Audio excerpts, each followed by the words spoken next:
2, 3.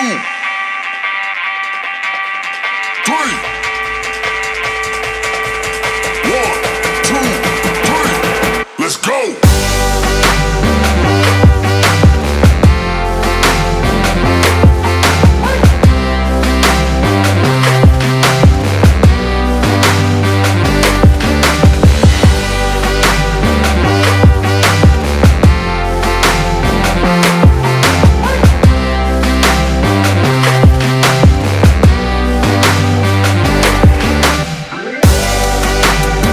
Everybody, welcome to a very, and they keep getting more important edition of Teach It Crypto. This is AZcrypto, MrFOMO. MrFOMO, Steve did respond, even though he's not supposed to be talking. He's been nice enough. Let's give him credit. He's been nice enough to talk to me at least. Nice. And that's the word. Here's what he said. I'm going to go back to last episode, and we shared with him a transcript, and I actually found the video of this, and we're not going to show you that video today, but in the video, I'm going to click in the transcript. It says, second question, is it true that customers own the crypto, specifically Bitcoin and Ethereum on your platform, where that's not necessarily the case on other platforms? Yeah, they absolutely own it. They can take it off the platform anytime they want and bring it to their own protocols. A lot of customers want us to hold it for them. We have everybody who brings crypto into us as a specified wallet address for them. But if they want to take it out to your personal wallet, let's just say they have a Tether or Ledger, or you were using some other app or the wallet, yeah, you can take it out anytime you want. And it continues. They talk about limiting withdrawals, but basically in this answer, yeah, they absolutely own it. You see it right here. So I responded back to him.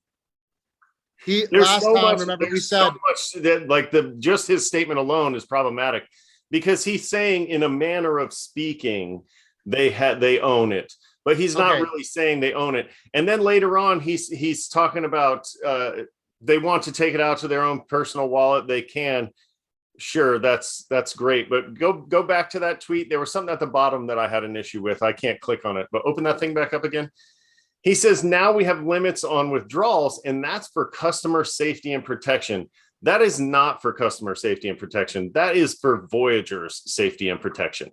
Because if there was a bank run, they couldn't hold up. That's why they put withdrawals in there. There's never a time where a bank says to you, yo, we limit your withdrawals to protect you. Really? Anytime. Well, I'll say this. It does. That it's for your own good. They're lying. Listen, I'll say this in case we got to be fair. In case your account was hacked to 25K and it turned into 10K during the disaster, the 25K is there to kind of save you from having all your funds liquidated. But let's continue, because this is why we're doing the show here. So last time, not sure what you're sending me. And I know some of you were like, well, that's not a lot of information. But remember, guys, he's not supposed to be talking, okay? Then I responded, why are we being told we don't own the crypto in court? And here is his response, right here, guys. Clear as day in our user agreement, we lend coins. Let me repeat that. Clear as day in our user agreement, we lend coins. So basically what he's saying is, well, that video transcript, and we'll link that video in a future episode, or maybe Mr. FOMO, you can link it after. Yeah, I can link it in this one. He's basically saying, you know what? Sorry, guys. I know in that video I told you own your coins, but if you read the fine print, you don't own it. So as much as that video was supposed to promote the company, it wasn't legally or technically correct. And I just wanted to share, and I will ask Steve another question. And again, if he keeps responding, I'll keep sharing. This is but to me, here's the read between the lines take that I have on that. To me, he's saying, yeah, I lied in that interview to make it sound great. Duh. Like he's admitting that he wasn't the white hat in crypto that he claimed to be. He's admitting that he was participating in double speak. He was saying one thing and meaning an entirely different thing. And that to me is another huge red flag. When the leader of this company is out there lying to people just because what was it? Because they're a YouTube channel, he feels like he can lie, or does he do that on MSNBC and wherever else he goes? To me, that's a huge red flag, and it's another reason why I'm hoping for a buyer there. But we also stumbled across some news, which isn't exactly new, but the Monetary Authority of Singapore clarified that Luna, the Luna Foundation Guard, and 3AC, none of them had the proper licensing to do what they were doing in Singapore. And so that just goes to show you that Voyager back in February promoting Luna as the coin of the month, and then everything that's happened after that, they haven't done due diligence on anything that they're doing. Well, Luna got the whole crypto market. Luna, I'm gonna stop you. Luna got the whole collateral loan. Luna got the whole crypto market, but 3AC is disaster.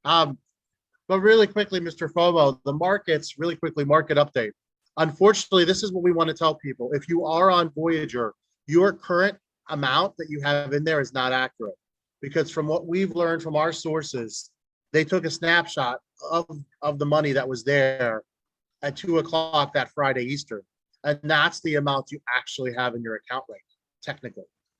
If the company were to be liquidated, it's not what it says there.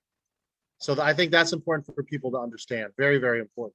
Yeah, and that's another reason why I'm like, they are just putting another sour taste in my mouth. Again, they're benefiting from locking up our crypto right now because it's gaining, right? And they are only promising to return the value of the snapshot at rock bottom crypto prices. I mean, it almost looks like a setup now that you've analyzed the speed at which they filed for bankruptcy. It's almost like they looked around and said, you know, there's a pretty good chance we're at bottom right now. We're pretty close to it. Let's go ahead and do what we need to do to lock up this crypto and secure ourselves some gains. You know, it just seems so opportunistic, and it doesn't have anything to do with the customers or their safety or their protection. And I'm sorry, the more I look at this, the more I sour on Voyager and the leadership. Well, not much you can do. Again, you can file a claim through Stratos. Mr. FOMO is going to do, give us next episode. He'll talk about what has come because of that, and what the process was like. It's not supposed to be a difficult process, but we're kind of in limbo here, just waiting to see what happens. And so in the bottom of the video, just like last video, I'm going to put the FDIC claims address. I'm going to put the claims address for Stretto so that you can file a claim for Voyager if you want to. And I'm also going to put those phone numbers for Stretto in there for toll-free and international calling. So those will be down there for you to take a look at. And if Steve wants to continue the conversation, I'll ask him a question. If he's nice enough to keep talking, even though he's probably not supposed to, we'll be happy to share that information with you right here, only on this channel. For Mr. This is AZcrypto. You guys have a wonderful afternoon. See ya.